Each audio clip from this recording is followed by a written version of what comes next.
இந்த நாளில் ஒருவர் எவ்வளவு பணம் வேண்டும், எவ்வளவு செல்வம் பெருக வேண்டும் என்று நினைக்கிறாரோ அது கண்டிப்பாக நடக்கும். அந்த நாள் தான் ஜூன் 20ஆம் தேதி.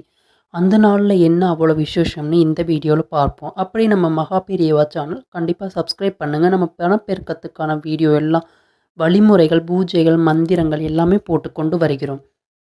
அந்த ஜூன் 20ஆம் தேதி என்னன்னா செல்வம் பணம் பெருகக்கூடிய நாள்னா செவ்வாய்க்கிழமை சொல்லுவாங்க. அதே மாதிரி பணம் செல்வம் பெருகக்கூட திதி என்னன்னு சொன்னால் துவிதியே சொல்லுவாங்க. அதே மாதிரி எந்த காலம் சொன்னால் குளிகை காலம் சொல்லுவாங்க.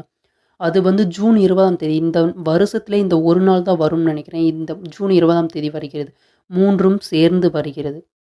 காலையில் பெண்கள் எந்திரிச்சு எண்ணெய் தேய்ச்சி குளிச்சுக்கணும். அதே ஆண்களாக இருக்கும்போது எலுமிச்சை பழம் சேர்த்து குளித்து விட்டு நீங்கள் வந்து காலையில் உணவு எடுக்காமல் மதியம் 12 மணி 1 மதியம் 12 மணி முதல் 1:30 அந்த மணி வரைக்கும் குளிகை இருக்குது. இந்த நேரத்தில் தான் நம்ம செய்ய போகிறோம்.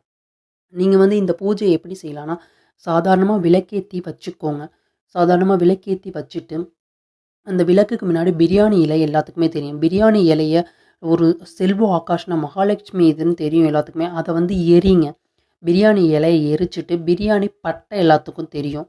அந்த பட்டையை வந்து பொடியாக்கி அந்த விளக்கு முன்னாடி பூன்னு இப்படி ஊதி விடுங்க.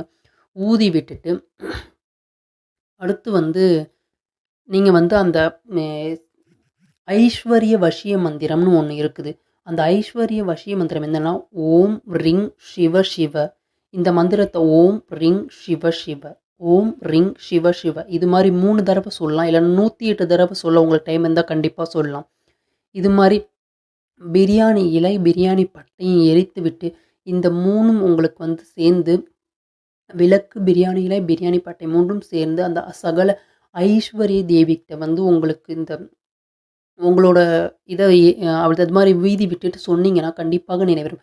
எனக்கு வந்து இவ்வளோ பணம் வேணும், நான் கோடீஸ்வரராக ஆக வேண்டும், இவ்வளோ செல்வம் பெருக வேண்டும் அப்படின்னு நீங்கள் கண்டிப்பாக வேண்டிக்கோங்க.